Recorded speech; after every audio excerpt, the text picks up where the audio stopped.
In this video, we're going to look at more applications of the fundamental theorem of calculus.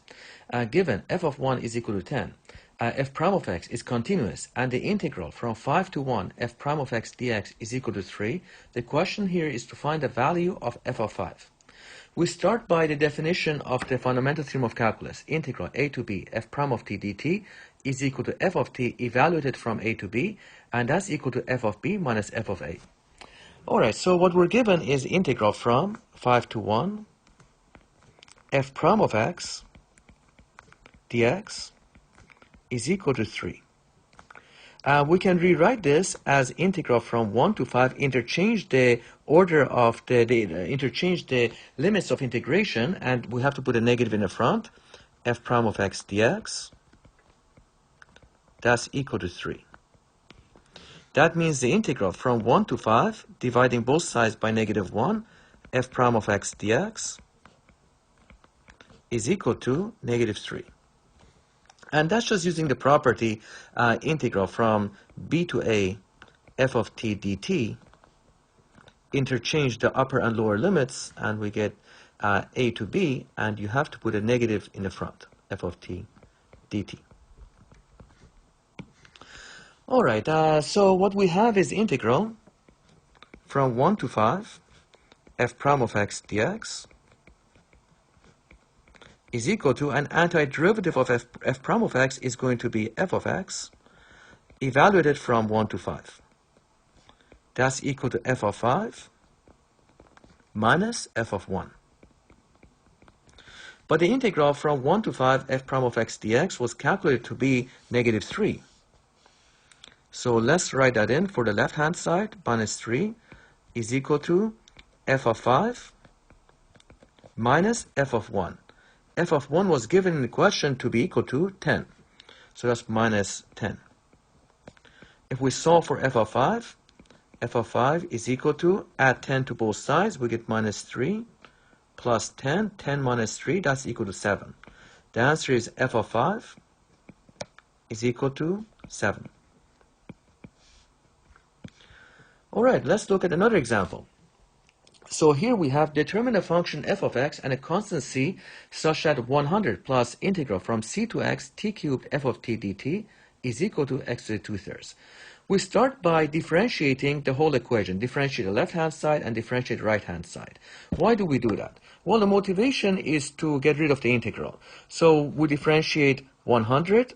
Derivative of 100 will just be 0. We differentiate the integral part, integral c to x t cubed f of t dt, and we apply the fundamental theorem of calculus to do that. And we differentiate the right-hand side. We're going to use the power rule to do that. All right, so derivative of 100, derivative of constant is 0, plus,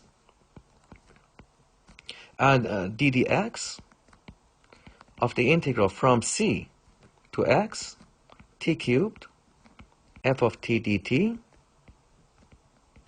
is equal to, and we differentiate the right-hand side using the power rule. That's going to be 2/3.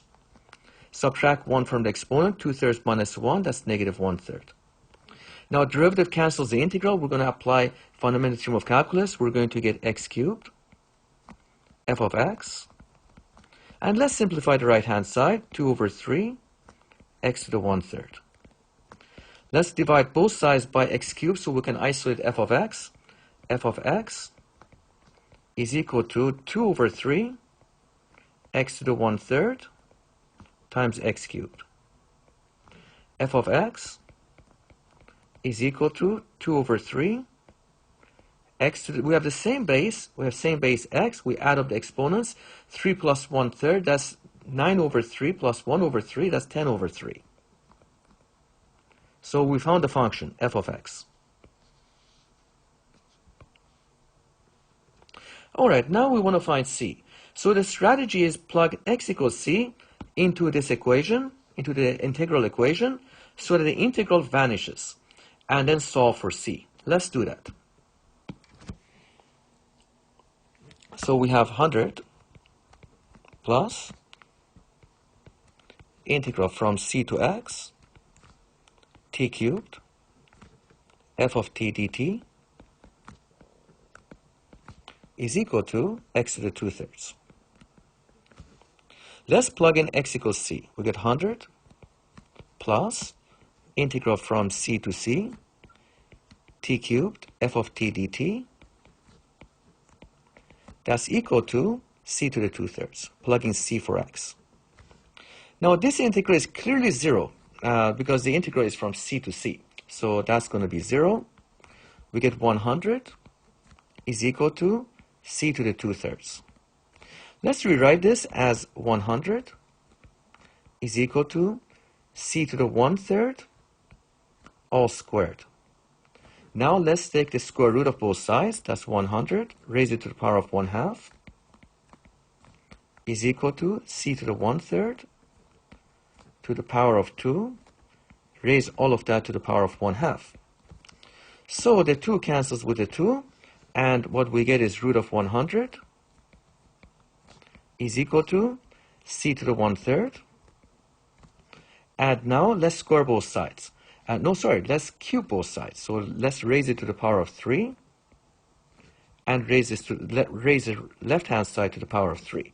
Now root of 100 is just going to be 10.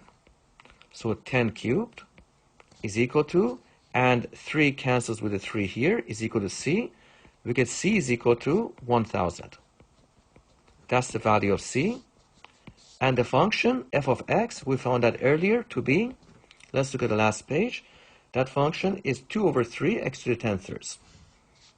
2 over 3 x to the 10/3. This is the function, and that's the value of c. All right, thanks.